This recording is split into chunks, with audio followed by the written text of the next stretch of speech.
আসসালামু আলাইকুম। আপনার জীবন হোক সুস্থ, সুন্দর ও আলোকিত। প্রিয় দর্শক, শরতের স্নিগ্ধতায় আপনাদের জানাই আন্তরিক শুভেচ্ছা। মাসব্যাপী ক্যান্সার সচেতনতায় আমাদের আয়োজন জীবনের জয়গান, স্তন ক্যান্সার সচেতনতায় প্রেরণার গান। অক্টোবর মাস বিশ্বজুড়ে পালিত হয় স্তন ক্যান্সার সচেতনতা মাস হিসেবে। নারীর স্বাস্থ্য ও জীবনের নিরাপত্তা রক্ষায় বাংলাদেশ প্রতিদিন ও আমরা নারীর এই যৌথ উদ্যোগে আমরা প্রতিদিন নিয়ে আসছি বিশেষজ্ঞ চিকিৎসকদের গুরুত্বপূর্ণ তথ্য পরামর্শ। বাংলাদেশে প্রতি বছর হাজারো নারী নতুনভাবে আক্রান্ত হচ্ছেন স্তন ক্যান্সারে। দেরিতে শনাক্ত হওয়ার কারণে চিকিৎসা হয়ে ওঠে জটিল ও ব্যয়বহুল। তাই আজকের আলোচনায় থাকছে স্তন ক্যান্সারের প্রাথমিক লক্ষণ শনাক্তকরণ, প্রতিরোধ ও উন্নত চিকিৎসা নিয়ে বিস্তারিত আলোচনা। প্রিয় দর্শক, আজকের এই বিশেষ পর্বে আমাদের সঙ্গে রয়েছেন বিশেষজ্ঞ ডাক্তার অধ্যাপক বেগম রোকেয়া আনোয়ার, বিভাগীয় প্রধান, গাইনোকোলজিক্যাল অঙ্কোলজি বিভাগ, জাতীয় ক্যান্সার গবেষণা ইনস্টিটিউট ও হাসপাতাল, মহাখালী, ঢাকা। স্বাগত আপনাকে। কেমন আছেন? আলহামদুলিল্লাহ ভালো। আপনাকেও স্বাগত। জি। শুরুতে আমরা জানতে চাই, গাইনোকোলজিক্যাল অঙ্কোলজি বিশেষজ্ঞ হিসেবে স্তন ক্যান্সারের প্রতি আপনার দৃষ্টিভঙ্গি কি? আসলে স্তন ক্যান্সার এটা তো নারীদেরই ক্যান্সার। তো একজন নারী তো প্রথমে আসলে নারী চিকিৎসকের কাছেই আসেন। যখন আমাদের কাছে প্রথমেই আসেন তখন আমরা খুব ভাবি যে একজন সুস্থ নারীকে কিভাবে তার ভবিষ্যৎ জীবনে আরো সুস্থ রাখা যায়। জি। তো এর মধ্যে দেখা গিয়েছে যে জরায়ুমুখের ক্যান্সারের পাশাপাশি স্তন ক্যান্সার, এই দুটো ক্যান্সার যখন যুক্ত হয় তখন দেখা যায় যে নারীদের ক্যান্সারের 50 থেকে 60% জুড়েই স্তন ক্যান্সার এবং জরায়ুমুখের ক্যান্সার। জি। তো একজন গাইনোকোলজিস্ট হিসাবে যখন রোগী আমাদের কাছে আসেন তখন আমাদের একটা দায়িত্ব হয়ে পড়ে আসলে যেই রোগীর সাথে আমি কথা বলছি সে কি আসলে কতটা সুস্থ আছে। কারণ আমরা যখন ডাক্তারের কাছে আসি কিছুটা অসুস্থ হয়ে আসি, কখনোই কিন্তু কোনো নারী এটুকু মনে করে না যে আমি সুস্থ আছি, আমি আমাকে একটু দেখিয়ে আসি, চেক করে আসি।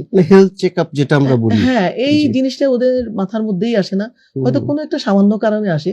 কিন্তু আমি কি করি, যে যেভাবেই আসে আমি ওর সাথে গল্প শুরু করে দিই, গল্প শুরু করে ওই গরুর রচনার মতো লাস্ট পর্যন্ত ওই যে স্তন এবং জরায়ের মুখের কাছে চলে যাই। কারণ ভাইটাল এই দুইটা জিনিস যদি পরীক্ষা না করে, এই পরীক্ষাটা কিন্তু সুস্থ নারীর জন্য, এটা কিন্তু অসুস্থ নারীর জন্য না। এই দুটো পরীক্ষা করলে অন্তত আমি জানি যে দুটো পরীক্ষার রিপোর্ট যদি ভালো আসে সে 50% ক্ষেত্রেই জরায়ুমুখের ক্যান্সার এবং স্তন ক্যান্সারে আক্রান্ত হবে না। তার জীবনের 50 থেকে 60% ক্যান্সার চলেই গেল, ভালো হয়ে গেল। তো এই জন্য যদিও আমি গাইনোকোলজিস্ট, স্তন ক্যান্সার এটা একটা স্পেশাল ইউনিট আছে, ব্রেস্ট ইউনিট, তারা ডিল করছে, কিন্তু শনাক্তকরণের কাজটা আমি সবসময় এই গল্প করে কথা বলে জেনে নিই যে আসলে রোগীর স্তনের কোনো প্রবলেম আছে কিনা। আর যদি প্রবলেম থাকেও ওটা তাহলে খুব আর্লি, মানে খুব তাড়াতাড়ি শনাক্তকরণ করলে চিকিৎসা সহজ হয়। জি। নারীদের জন্য ব্রেস্ট ক্যান্সার কতটা ভয়াবহ স্বাস্থ্য ঝুঁকি তৈরি করেছে আমাদের বাংলাদেশে যদি আমরা চিন্তা করি? আসলে বাংলাদেশের প্রেক্ষিত কি, আমি যদি আপনাকে জিজ্ঞেস করি আপনার বাড়ির আশেপাশে ব্রেস্ট ক্যান্সারের পেশেন্ট নেই? অবশ্যই আছে, আমার ফ্যামিলির ভিতরেই আছে। হ্যাঁ, প্রতিটা পরিবারে, প্রতিটা গ্রামে, প্রতিটা জেলায় আমাদের যে ক্যান্সার রেজিস্ট্রি সেখানে আছে। সব জেলার রোগীরাই কম বেশি আক্রান্ত স্তন ক্যান্সারে। এটা আসলে মাঝে মধ্যে আমার মনে হয় কি মহামারীর মতো। এখন কিন্তু জরায়ুমুখের ক্যান্সার বেশি না, বর্তমানে ব্রেস্ট ক্যান্সারের হার অনেক বেশি, এবং এটাই তো বোধহয় আমাদের বাংলাদেশে এখন সবথেকে গত বেশি বোধহয় 2020 সালে সবচেয়ে বেশি ছিল আমাদের লাস্ট পরিসংখ্যানে। নাম্বার 1 ক্যান্সার, নাম্বার 1 ক্যান্সার ছিল ফিমেল, সেটা প্রথম 10টা ক্যান্সারের মধ্যে প্রথমেই ছিল স্তন ক্যান্সার।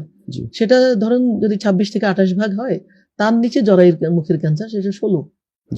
বেশ, জরায়ুর মুখের ক্যান্সার এখন প্রতিরোধ হয়ে যাচ্ছে কিছুটা, এবং টিকাও তো এটা চলে এসেছে, সে কারণে আমরা কিছুটা নিরাপদ বোধ করছি। কিন্তু স্তন ক্যান্সারের ব্যাপারটা হলো পুরা সচেতনার উপর নির্ভরশীল।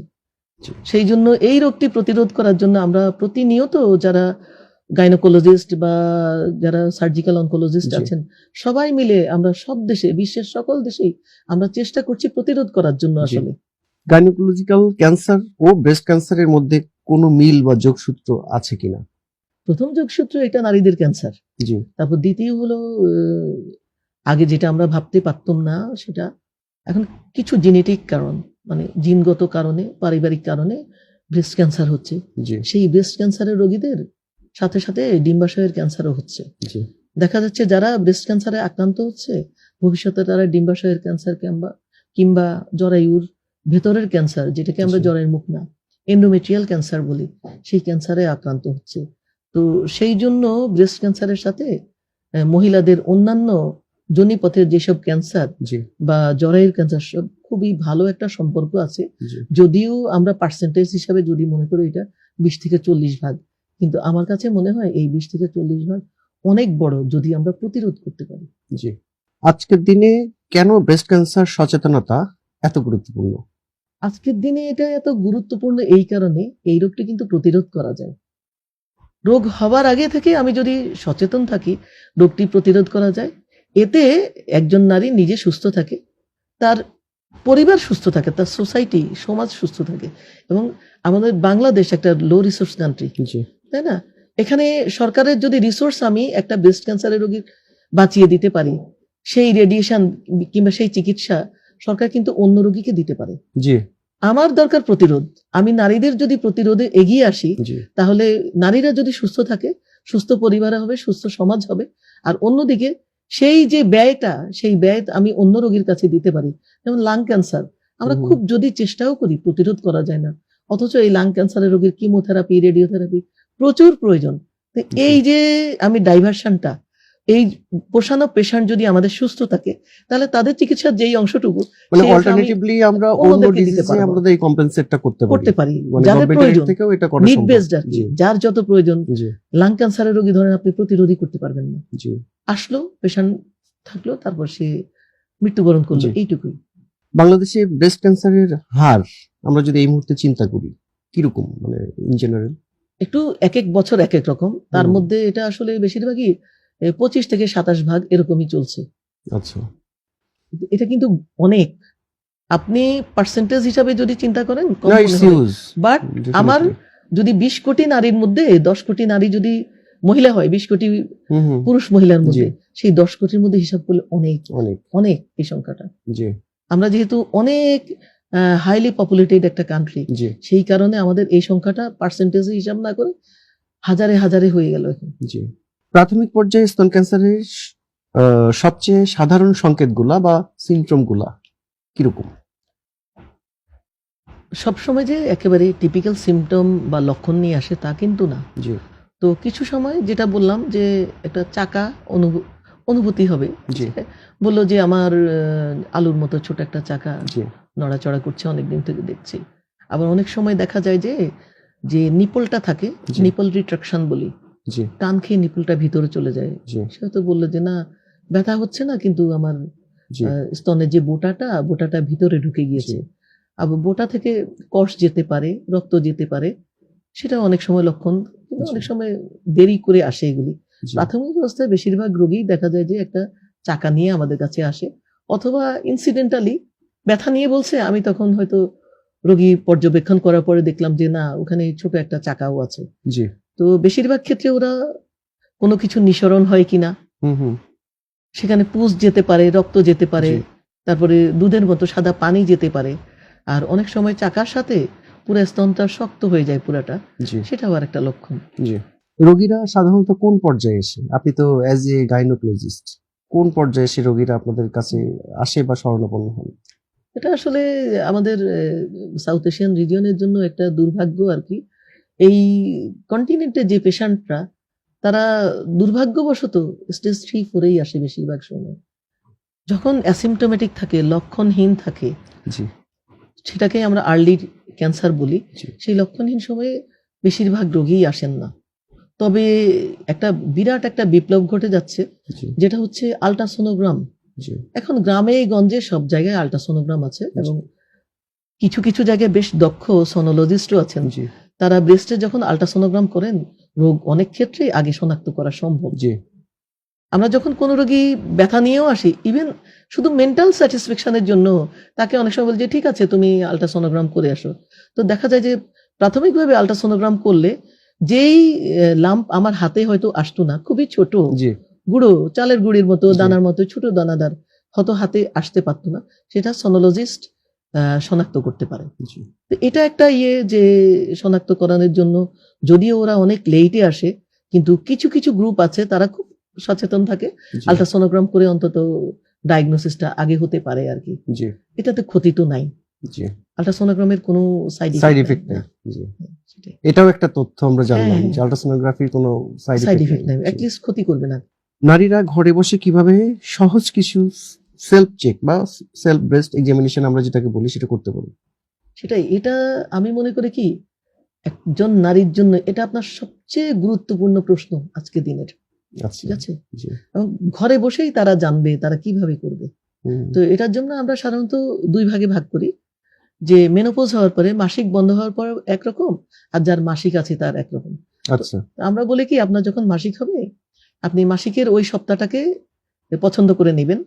যখন আপনি গোসল করেন, গোসল করার সময় তো কাপড় চোপড় আমরা সাধারণত জি, শাওয়ারের নিচে দাঁড়িয়ে থাকি, জি, স্ট্যান্ডিং অবস্থায় থাকি, জি, কাপড় চোপড় কম থাকে, জি, কোনো ব্যারিয়ার নেই। জি, সেখানে আপনার আমি যদি ডান স্তন দেখতে চাই, আমার জি, তাহলে বাম হাত দিয়ে দেখব, জি, আস্তে আস্তে দেখতে থাকবো।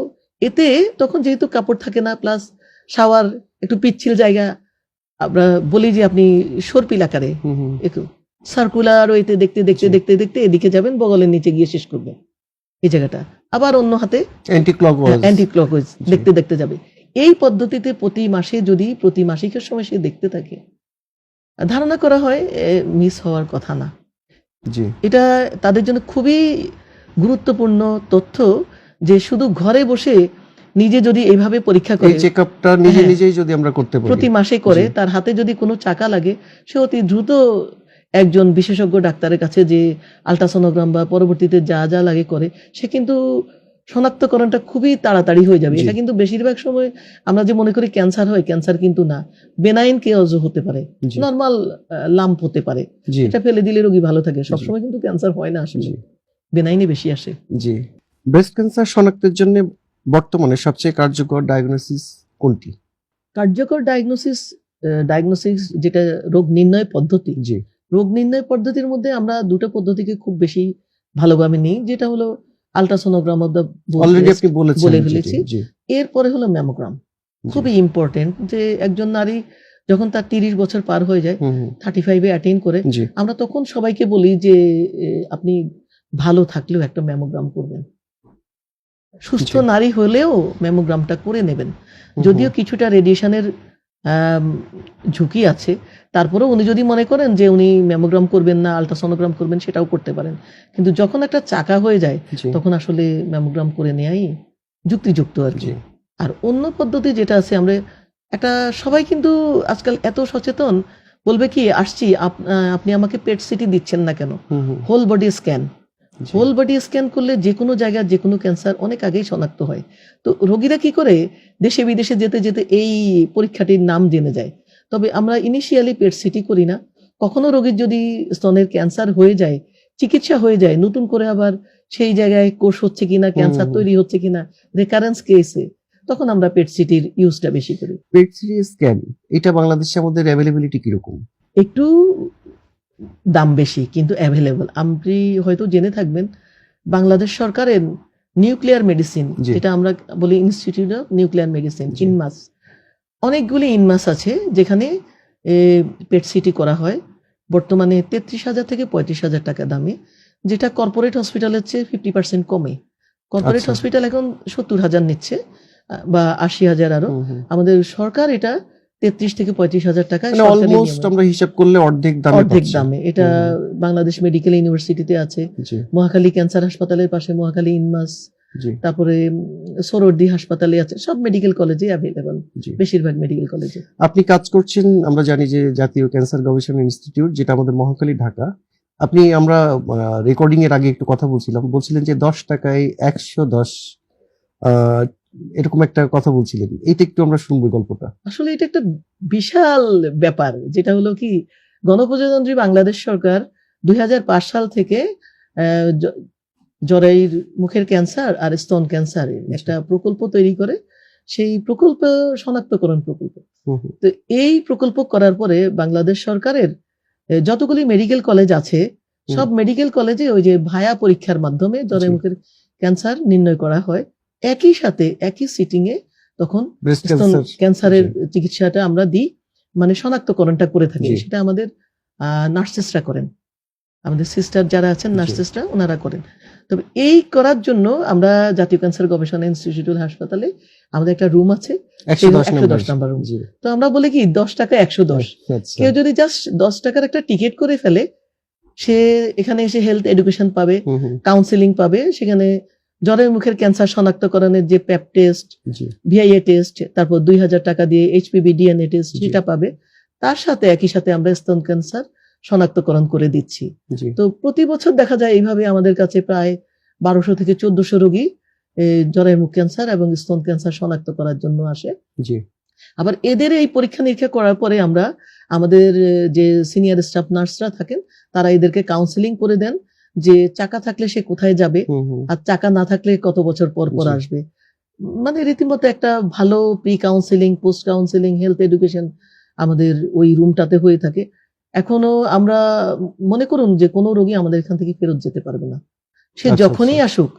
আমাদের অফিস টাইমে 2:30 পর্যন্ত আমরা কনস্ট্যান্ট তাকে সব রকমের সেবা এটা তো রাউন্ড দ্য ইয়ার আপনারা করেন, রাউন্ড দ্য ইয়ার। এবং আরেকটা জিনিস সেটা হলো যে মানে আমাদের জাতীয় ক্যান্সার গবেষণা ইনস্টিটিউট যেটা মহাখালীতে, এর বাইরেও ঢাকা মেডিকেল, পিজি বা সরকারি অন্যান্য হসপিটালে হ্যাঁ, সেটা আমি availability ইনিশিয়ালি টা? বলেছিলাম জি। যে এটা বাংলাদেশ সরকারের একটা প্রকল্প জি। এবং খুবই নামকরা প্রকল্প। এই প্রকল্পের ফলে আমরা কিন্তু আমাদের সাউথ এশিয়ান রিজিয়ন থেকে অনেকখানি এগিয়ে জি। স্তন ক্যান্সার শনাক্ত এবং জরায়ু মুখের ক্যান্সার শনাক্তের কারণে। কারণ আপনার যতগুলি মেডিকেল কলেজ হাসপাতালে আছে সেখানে এটাকে ভিআইএ সেন্টার বলে। ভিআইএ সেন্টার ও স্তন ক্যান্সার নির্ণয় কেন্দ্র আছে জি। এবং বাংলাদেশ সরকারের নিয়ারলি 500 থেকে 600টা পেরিফেরাল সেন্টারে এখন অ্যাভেলেবল। হুম, হুম, আমাদের ডাক্তার, নার্স, কনসালটেন্ট অ্যাভেলেবল এই জি। কাজটি করার জন্য, এবং এটা এখন ডিজিটালি হচ্ছে। আপনি কম্পিউটার অন করলেই হুম, হুম, স্তন ক্যান্সার এবং জরায়ু মুখের ক্যান্সার শনাক্তকরণের যে ড্যাশবোর্ডটা আছে, জি। গেলেই দেখতে পাবেন যে আমাদের কোন উপজেলায় কতটা হচ্ছে, জি। কোন কমিউনিটি ক্লিনিকে, কোন মেডিকেল কলেজে কতটা, সব কিন্তু প্রতিদিন দেয়া হচ্ছে। জি। আজকে এত রোগী এসেছে, এত পজিটিভ, পুরো ডেটাটা পুরো ডাটাটা স্ট্যাটিস্টিক্স আছে, জি। খুবই সুন্দর। আরেকটা বিষয় সেটা আপনি বলছিলেন যে 10 টাকার টিকিট যেটা, সেটা অনলাইনেও আমরা ওই সেবাটা নিতে পারি। হ্যাঁ, মানে এখন অনলাইনে 10 টাকার টিকিটটা আমরা নিতে পারি। সেটাই, এটা আসলে আসলে যদি আমরা ডিজিটাল হতে চাই, হুম, এভাবেই ডিজিটাল হওয়া। হুম, এখন আপনার যে টিকিট করার জন্য লাইনে দাঁড়াতে হয়, আমার রোগীদের লাইনে দাঁড়াতে হয় না। কেউ যদি গ্রামে যে কোনো কম্পিউটার অপারেটরকে বলে জি। যে জাতীয় ক্যান্সার গবেষণা ইনস্টিটিউট, তখন একটা অপশন উঠে টিকিট, লাল রঙের। জি। বিকাশে যদি বা যে কোনো রবি বা যে কোনো ইস্যুতে 10 টাকা দিলে ও টিকিটটা প্রিন্ট আউট ডিজিটাল পেমেন্ট বের হয়ে দিলে যাবে। ওটা করা তবে সম্ভব। এনআইডি রেজিস্ট্রেশনটা। মাস্ট, জি। জাতীয় পরিচয়পত্রটি এটা একটা থাকতে অনেক হবে। গুরুত্বপূর্ণ তথ্য যে আপনার ওই যে লাইনে ঘন্টার পর ঘন্টা দাঁড়িয়ে দাঁড়ানো আপনার এই লাগে না। সেবাটা নেওয়ার কোনো না, দরকার না, নাই। আমরা জি। একেবারেই বলে দিই। আর প্রায়োরিটি, যে অনলাইনে টিকিট করবে তাকে প্রায়োরিটি বেসিসে দেখতে হবে। জি। গাইনোকোলজিক্যাল অনকোলজিস্টরা কিভাবে ব্রেস্ট ক্যান্সারের রোগীদের চিকিৎসায় ভূমিকা রাখেন? যেটা প্রথমেই আলোচনা করেছিলাম, যেহেতু হুম, হুম। এটা একটা স্পেশালিটি, জি। সার্জিক্যাল অনকোলজিস্ট, আমাদের একটা খুবই ভালো ব্রেস্ট ইউনিট আছে, জি। তাদের স্পেশালিস্ট সার্জনরা রয়েছেন, তারা করেন। আমাদের কাজটা হলো শনাক্ত করে দেওয়া। আর যেটা আমি বলেছিলাম যে জিনেটিক কজটা এখন এত বেশি হুম, যে হুম। আমার একটা ডিম্বাশয়ের ক্যান্সারের রোগী আসলো, জি। তখন আমরা খুবই অ্যালার্ট হয়ে যাই যে এই রোগীর স্তন ক্যান্সারও হতে পারে। জি। এইটার জন্য এই জায়গাটাই আমরা খুব বেশি ভূমিকা রাখি। আর যেটা হলো, স্তন ক্যান্সারের রোগীদের যখন ক্যান্সারের ট্রিটমেন্ট হয়ে যায়, তখন তাদের যে ট্রিটমেন্ট রিলেটেড যে অসুবিধাটা, তার কিছু অসুবিধা জরাইতে হয়। জি। তাদের ওই যে মেডিসিন, যেমন ট্যামক্সিফেনের জন্য একটা মেডিসিন, ওটার নাম হলো ট্যামক্সিফেন। ওরা অনেকেই ট্যামক্সিফেন 5 বছর 10 বছর নেয়। তার ফলে জরায়ুর ভিতরে এন্ডোমেট্রিয়াল হাইপারপ্লাসিয়া, মানে জরায়ুর ভিতরে যে লাইনিং এপিথেলিয়ামটা, ওটার হাইপারপ্লাসিয়া হয় এবং রোগীরা অনেকেই মাসিকে অনিয়মিত রক্তপাত নিয়ে আসে। জি। তো এই কারণে আমরা ওই পেশেন্টদেরকে বলে দিই যে আপনি তো স্তন ক্যান্সারের রোগী, আপনার এই ধরনের কোনো সমস্যা হলে আমাদেরকে দেখাবেন। তখন ওরা স্তন ক্যান্সারের যে আমাদের ব্রেস্ট ইউনিট, তারা একটা গাইনোকোলজিক্যাল চেকআপের জন্য আমাদের কাছে পাঠায়। জি। ওই জিনিসটা আমরা খুব কশাসলি করি, কারণ একটা পেশেন্ট একটা ক্যান্সারে আক্রান্ত, সে যেন দ্বিতীয় কোনো ক্যান্সারে আর আক্রান্ত না হয়, জি। এটা হলো আমাদের চাওয়া। জি। কিন্তু খুবই দুর্ভাগ্য যে স্তন ক্যান্সারের রোগীদের ডিম্বাশয়ের ক্যান্সারও হচ্ছে, জরায়ুর ভিতরের ক্যান্সারও হচ্ছে, আবার অনেক সময় সাথে সাথে জরায়ু মুখের ক্যান্সারও হয়ে যায়। জি। যদিও খুবই রেয়ার, কিন্তু হচ্ছে। আপনি বলছিলেন যে দেশের বাইরে আপনার অনেকবার আপনি গিয়েছেন এবং এই ব্রেস্ট ক্যান্সার নিয়ে আপনার কিছু অভিজ্ঞতা আছে, সেই অভিজ্ঞতাগুলা এবং আমাদের যে হেলথ ইন্স্যুরেন্স নাই বাংলাদেশে, দেশের বাইরে উন্নত বিশ্বে যদি আমরা তাকাই সেটা আছে ওদের, আমাদের নাই কেন এবং এটা হলে আমরা কিভাবে উপকৃত হতে পারি এবং কিভাবে এটা গভর্নমেন্ট এবং প্রাইভেট সেক্টর একসাথে আমরা এই জায়গাটা তৈরি করতে পারি? আসলে এটা খুবই গুরুত্বপূর্ণ প্রশ্ন, শুধু জি। প্রশ্নের জন্য না, আমাদের আপামর জনসাধারণের এটা আসলে চাওয়া। জি। আর যেহেতু অনেক সময়ই আমার দেশের বাইরে যাওয়ার সুযোগ এসেছিল, গিয়েছিলাম। যেটা আমি বলি, খুবই ছোট অবস্থায় আমি গেলাম আমার হাজবেন্ডের সাথে। তখন হঠাৎ দেখলাম আমার নামে চিঠি। তখন চিঠির পরে তখন ডাকলো যে, "তুমি আমাদের স্টুডেন্টের ওয়াইফ, কিন্তু তুমি তো কখনো স্ক্রিনিং করোনি। হুম হুম। সার্ভাইকাল ক্যান্সার স্ক্রিনিং জি। করোনি।" তো একই সাথে যখন আমার ডাক পড়লো, আমি সেখানে সার্ভাইকাল ক্যান্সার স্ক্রিনিংও করলাম, ব্রেস্ট স্ক্রিনিং হয়ে গেল। এরপরে যেটা আমাকে যে মিডওয়াইফ ছিলেন উনি আমাকে তথ্য দিলেন যে এখানকার যে স্টুডেন্ট বা যারা এখানকার স্টেক হোল্ডার আছেন, হয়তো টিচার হতে পারে, যে যেই প্রফেশনেরই হোক, সে যদি তাদের এই গভর্নমেন্টের নিয়মে স্ক্রিনিং এর মধ্যে না আসে, তাহলে দেখা যায় তাকে ওরা সচেতন মনে করে না। তখন তার যে বেতন পাওয়া বা স্কুলে, ভালো স্কুলে বাচ্চা ভর্তি করানো, এইগুলিতে তখন তাদেরকে এনকারেজ করা হয় না। বলা হয় যে তোমার আপনি প্যারেন্টস হিসাবে সচেতন না। জি। তো এই যে একটা অর্গানাইজ স্ক্রিনিং হুম ওই হুম। দেশে চালু আছে, সেই অর্গানাইজ স্ক্রিনিং চালুর কারণে হুম। প্রতিটা মানুষ সচেতন যে আমাকে ৩ বছর পর পর হেলথ, আমার যে কমিউনিটি আছে সেই জি। কমিউনিটিতে আমাকে হেলথ ওয়ার্কারের সাথে দেখা করতে হবে, আমাকে কাজ করতে হবে। আর জি। আমার যে স্ক্রিনিংটা করা হলো এটা কিন্তু সম্পূর্ণ ফ্রি ছিল। জি। তো আমাদের যে বাংলাদেশ গভর্নমেন্ট বর্তমানে কিন্তু রোগীদের জন্য অনেক সেবাই ফ্রি দিয়ে যাচ্ছেন, হুম হুম। কিন্তু সেগুলো কিন্তু কাগজে কলমে আসছেন না। জি। আবার আমাদের কোনো হেলথ ইন্স্যুরেন্সও নাই। তো আমি বলছি না যে রাতারাতি আমাদের রোগীদের জন্য হেলথ ইন্স্যুরেন্স তৈরি হয়ে যাবে জি। বা তৈরি করা সম্ভব, কিন্তু এটা পার্শিয়ালি তো সম্ভব। জি। 50%, 70%, মানে ইনিশিয়েটিভটা নিয়ে তো দিচ্ছেন। জি। গভর্নমেন্ট অলরেডি দিচ্ছেই। জি। একটা গভর্নমেন্ট যদি ২,০০০ টাকার আল্ট্রাসোনোগ্রাম ২৫০ টাকায় দিচ্ছে, গভর্নমেন্টকে সাপোর্ট দিচ্ছে না? হুম হুম, অবশ্যই অবশ্যই অনেক দিচ্ছে। বেশি। একটা জি। সিটি স্ক্যান বাইরে যখন ১৫,০০০ হচ্ছে, হুম হুম। গভর্নমেন্ট যদি ৫,০০০ টাকায় দিচ্ছে, সেটাও তো দিচ্ছে। জি। এইগুলি গভর্নমেন্ট যদি চান, পলিসি মেকাররা যদি সাথে আসেন, আমার মনে হয় এটা খুব সুন্দরভাবে আমাদের একটা খুবই ভালো একটা হেলথ ইন্স্যুরেন্স হয়ে যায়। এবং তখন একজন, যদি আপনি মনে করেন একজন রিক্সা চালক প্রতি মাসে খুব বেশি পারল না, সে ১০০ টাকা জমা দিল জি। তার ইন্স্যুরেন্সের জন্য। কিন্তু বছর শেষে বা দিন শেষে যে সেবাটা সে পাবে এবং সে এটার জন্য খুবই অনার্ড ফিল করে সে সেই চিকিৎসা সেবাটা পাবে। জি। তো এটা আমি মনে করি যে আমার দেশের জন্য খুবই গুরুত্বপূর্ণ। এখন মন্ত্রণালয় পর্যায়ে যারা আছেন বা যারা অর্থ মন্ত্রণালয়ে আছেন, হুম হুম। যারা স্ট্যাটিস্টিশিয়ান আছেন, জি। সবাই মিলে, ইকোনমিক্স সব মিলে, যারা হেলথ ডিসিশন ইকোনমিক্সের মেকার আছে, সবাই পলিসি মেকার ডিসিশন আছে। মেকার জি। সবাই মিলে একসাথে বসলে, সাথে আমাদের এটা ডক্টরদেরকে যদি ইনক্লুড জি। করে, আমার মনে হয় খুব তাড়াতাড়ি এটা সম্ভব, খুব বেশি এটা না। আসলে সদিচ্ছা এবং আসলে ইনিশিয়েটিভটা আসলে জটিল কিছু না, এত না, কিছু হচ্ছে জটিল তো কিছু এটা না। জি। আপনি 100% না দেন, হুম হুম। 25, 30, 40 জি। অলরেডি দিচ্ছেন, জি জি। কিন্তু সেটা কাউন্টেবল না। হুম হুম। এখন যদি এটা কাউন্টেবল করা মানে যায়, প্রপার ওয়েতে যদি আমরা হ্যাঁ, বিষয়টা নিয়ে আসি নিয়ে সামনে। আসি, জি। যেটা আমি বললাম যে একজন সিএনজি চালক আপনাকে ৫০ টাকা মাসে দিতে পারবে, জি। কিন্তু বছরের শেষে ওই টাকা দিয়ে, তার টাকা দিয়ে তার টাকা দিয়ে তাকে তার সাহায্য ট্রিটমেন্টটা করা হচ্ছে। যাচ্ছে। জি। কিন্তু গভর্নমেন্ট আবার নিজে পাওয়ারফুল হবে, গভর্নমেন্ট জি জি। গভর্নমেন্ট তাকে ফিনান্স তখন অনেক জি। রিচ হবে। জি। প্রায়শই লক্ষ্য করি যে আমাদের যে সচেতনতামূলক যে বিভিন্ন ধরনের ক্যাম্পেইন, সেমিনার, সভা, সিম্পোজিয়াম যেগুলো খেয়াল করি, এটা খুবই সত্যি কথা, যত হলেও সত্য, সেটা হচ্ছে যে সব শহর কেন্দ্রিক এবং পার্টিকুলার কর্পোরেট হাউসগুলোতে যে সচেতনতা লাগে, বিশেষ করে আমাদের প্রান্তিক পর্যায়ে, যেটা আমরা আসলে এখনো ওইভাবে পৌঁছাতে পারিনি, ওই জায়গাটায় পৌঁছানোর জন্য কি পরিমাণ কার্যকরী ভূমিকা রাখতে পারে আমাদের এন্ড থেকে, আপনাদের এন্ড থেকে, বা গভর্নমেন্টের এন্ড থেকে, বা যারা মিডিয়ায় কাজ করছে তাদের, এই কম্পোজিট ইনিশিয়েটিভটা কিভাবে হতে পারে আপনার দৃষ্টিতে? আসলে সেটা, যেটা কম্পোজিট হতে হলে তো আপনার মিডিয়া পার্সোনাল যারা, যারা বিশেষজ্ঞ ডাক্তার যারা, জি তার সাথে আপনি চাচ্ছেন পেরিফেরিতে, মানে গ্রামে গঞ্জে এটা জি পৌঁছে জি জি। দিতে। তো গ্রামে গঞ্জে প্রতিটা গ্রাম উপজেলা ভিত্তিক, জি। অ্যাটলিস্ট আপনি যদি সেখানকার উপজেলা চেয়ারম্যান, তার সাথে যদি হুম হুম। মহিলা কমিশনার যারা থাকে, জি তাদেরকে একটু অ্যাড করা যায়, তাহলে কিন্তু একটা সুনির্দিষ্ট নিয়মে আমরা কিন্তু এগিয়ে যেতে পারি। জি। আর যেটা আপনি বললেন যে আসলে শহর কেন্দ্রিক কোনো কিছু হলে আমরা কিন্তু কখনোই ডেভেলপড হতে পারবো না। এটা কখনোই সম্ভব না। কারণ আমি আপনাকে যেটা বললাম যে জি। আমরা 110 নাম্বার রুমে স্ক্রিনিং করছি, তারপরেও আমরা মাসে কি করি 3টা থেকে 4টা ক্যাম্প করি পেরিফেরিতে। যেমন বেশি দূরে যদি না যেতে পারি কড়াইল বস্তিতে চলে গেলাম, জি। হ্যাঁ বেশি দূরে যদি যেতে ইচ্ছা করলো রামুতে চলে গেলাম, হিলে এরিয়াতে। জি। সেখানে দেখা গেল কি একদিনে আমরা 60-65 জন রোগী দেখলাম, পরের দিনও তা দেখলাম।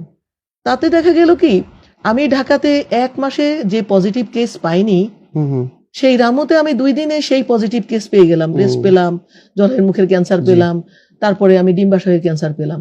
আমরা আমাদের এন্ড থেকে ধরেন বাংলাদেশ প্রতিদিন বা আমরা নারী, এই যে আমাদের যৌথ প্রয়াস, যেটা আমরা কিন্তু আমাদেরও কোনো কিন্তু ফাইন্যান্স নাই, আমাদের কিন্তু কোনো অর্থ নাই, স্পন্সর নাই। So আমরাও কিন্তু ছোট ছোট করে, আপনার ভালো লাগবে এখন, সেটা হচ্ছে আমরা প্রান্তিক পর্যায়ে কিন্তু আমরা এরকম ছোট ছোট ক্যাম্প করার চেষ্টা করছি। এবং এই মাসে, এই অক্টোবর মাসটাকে কেন্দ্র করে, অক্টোবর, নভেম্বর, ডিসেম্বর আমরা বাংলাদেশের মোটামুটি 17টা জেলায় কমপক্ষে 50টা এরকম ক্যাম্প, সেমিনার, সিম্পোজিয়াম করতে যাচ্ছি। খুবই ভালো ইনিশিয়েটিভ, জি। খুবই ভালো।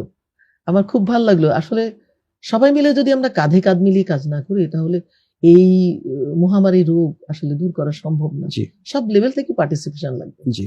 ব্রেস্ট ক্যান্সার নিয়ে নারীরা সাধারণত কোন ভুল ধারণার শিকার হন?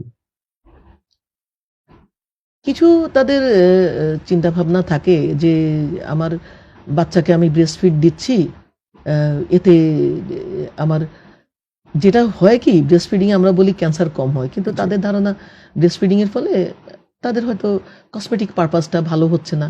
সেই কসমেটিক চিন্তা করে অনেকেই কিন্তু হায়ার লেভেল এবং লোয়ার লেভেল 2 ক্লাসে কিন্তু বাচ্চাকে ব্রেস্ট ফিড করে না।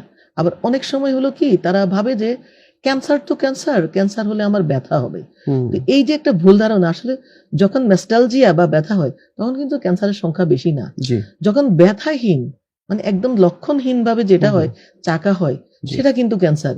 সেই জায়গায় এসে তারা কিন্তু কোনো যদি চাকা পড়ে মনে করে কি যে না এটা আমার ফোড়া হয়েছে, বা না আমার বাচ্চা দুধ খায়নি তো তাই দুধ জমে এটা হয়েছে, জি। জি। চাকা হয়েছে। সে কিন্তু তখনও এই কঠিন রোগের চিন্তাটা তার মাথায় আসে না। জি। অথচ ব্রেস্টে ব্যথা হলে কিন্তু ডাক্তারের কাছে চলে আসে। জি। এই 2 এক্সট্রিম একেবারে, যখন চাকা হয়ে যায় তারপরেও ভালোভাবে ভাবে না যে এটা ক্যান্সার হতে পারে। জি। এইটাই একটা বিরাট ভুল ধারণা। জি। চাকা হলেও বসে বসে এটা পালে অনেক দিন পরে আসে। জি। অথবা টোটকা করে হোমিওপ্যাথির কাছে যাবে, চুন লাগাবে, ইয়ে লাগাবে, তারপরে একেবারে যখন পোকা মাকড় ধরে দুর্গন্ধ হয়ে একদম যায় তখন সর্বশেষ যখন স্টেজে স্টেজে আসে। আসে তখন চলে আসে। কারণ এটার জন্য ধরেন আপনার ভুল ধারণা যেটা, সেটা আপনি দূর করতে পারবেন না রাতারাতি। ওরা জি। প্রথমে গিয়েই হোমিওপ্যাথের কাছে যায় এবং হোমিওপ্যাথ বলে আমার কাছে এসছেন আপনি ভালো হয়ে যাবেন। এই ভালো করতে গিয়ে রোগীর অনেক দেরি হয়ে যায়। এই শনাক্তকরণটা দেরি হওয়ার এটাও কিন্তু একটা কারণ। জি। অক্টোবর মাস ব্রেস্ট ক্যান্সার অ্যাওয়ারনেস মান্থ আমরা জানি, এবং এই যে আমরা বাংলাদেশ প্রতিদিন এবং আমরা নারী থেকে যে জয়েন্টলি আমরা যে ইনিশিয়েটিভটা নিয়ে কাজ করছি, এবং আমাদের দর্শক শ্রোতা আজকে এই অনুষ্ঠানের মাধ্যমে যেটা শুনছেন, বিশেষ করে আপনার তাদের উদ্দেশ্যে কোনো বিশেষ বার্তা, এই সচেতনতা মাসটাকে নিয়ে, ব্রেস্ট ক্যান্সার নিয়ে? অবশ্যই এই মাসে সবার কাছে আমার একটাই কথা, সুস্থ নারী যারা ভায়া প্যাপস ডিএনএ এবং স্তন পরীক্ষা করবে তারা। আর আমরা যেভাবে যে তথ্যগুলো দিয়ে থাকি সেই শিখ একইভাবে একই রকমে প্রতি মাসে যেন অন্তত 31 সপ্তাহে একটা বারের জন্য হলো যেন স্তন পরীক্ষা করে, আর 3 থেকে 5 বছর পর একবার করে জ্বরের মুখ পরীক্ষা করে। যদিও স্তন ক্যান্সার সচেতনতার মাস, তারপরেও আমাদের নারীদের যেহেতু ক্যান্সার, সেই জন্য আমি একটু বললাম যে একসাথে স্তনের পাশাপাশি যেন জ্বরের মুখের ক্যান্সারটাও প্রতিরোধে আমরা যেন একটু সচেতন হই। আর বাংলাদেশ প্রতিদিনকে অবশ্যই ধন্যবাদ। এবং এই রকম কাজ আমি মনে করি না শুধু অক্টোবর মাসে চলবে, সারা বছর জুড়ে যেন এই কাজটা চলে। আমরা আমাদের মা বোনদেরকে যেন সচেতন করতে পারি, অন্তত খুব অতি সত্বর যেন আমরা আর্লি ডিটেকশন, যে রোগ নির্ণয়টা করতে পারি, এটা যেন করতে পারি। এটাই আমার কাছে চাওয়া, যে নারীর মৃত্যু যেন আর ব্রেস্ট ক্যান্সারে না হয়, তারা যেন অন্তত শনাক্তকরণ করে ভালো থাকতে পারে। তারপরেও আমি একটু আশার বাণী বলি, ব্রেস্ট ক্যান্সার এরকম একটা ক্যান্সার, এই রোগে রোগীরা সুস্থ হয়ে যায়, একেবারেই কিউরেবল ক্যান্সার, চিকিৎসায় স্তন ক্যান্সার সম্পূর্ণভাবে ভালো হয়ে যায়। অশেষ ধন্যবাদ এবং কৃতজ্ঞতা আপনাকে, যে আপনার গুরুত্বপূর্ণ তথ্য এবং যে সময় আপনি দিলেন আমাদেরকে। আমাদের দর্শক শ্রোতা যারা আছেন, শুনলেন, তারা অবশ্যই উপকৃত হবেন। আবারও ধন্যবাদ এবং কৃতজ্ঞতা। আপনাকে ধন্যবাদ। জি, ভালো থাকবেন। প্রিয় দর্শক, মনে রাখবেন স্তন ক্যান্সার প্রতিরোধযোগ্য এবং প্রাথমিক পর্যায়ে শনাক্ত হলে এটি নিরাময়যোগ্য। তাই নিজে সচেতন হয়ে অন্যকে সচেতন করি। আমাদের জীবন হোক স্বাস্থ্য, আশা ও স্বপ্নে আলোকিত। বাংলাদেশ প্রতিদিন ও আমরা নারীর মাসব্যাপী আয়োজন জীবনের জয়গান, স্তন ক্যান্সার সচেতনতায় প্রেরণার গান চলবে প্রতিদিন নতুন আলোচনায়, নতুন বিশেষজ্ঞ অতিথি নিয়ে। সঙ্গেই থাকুন। সবাই ভালো থাকবেন, সুস্থ থাকবেন। আল্লাহ হাফিজ।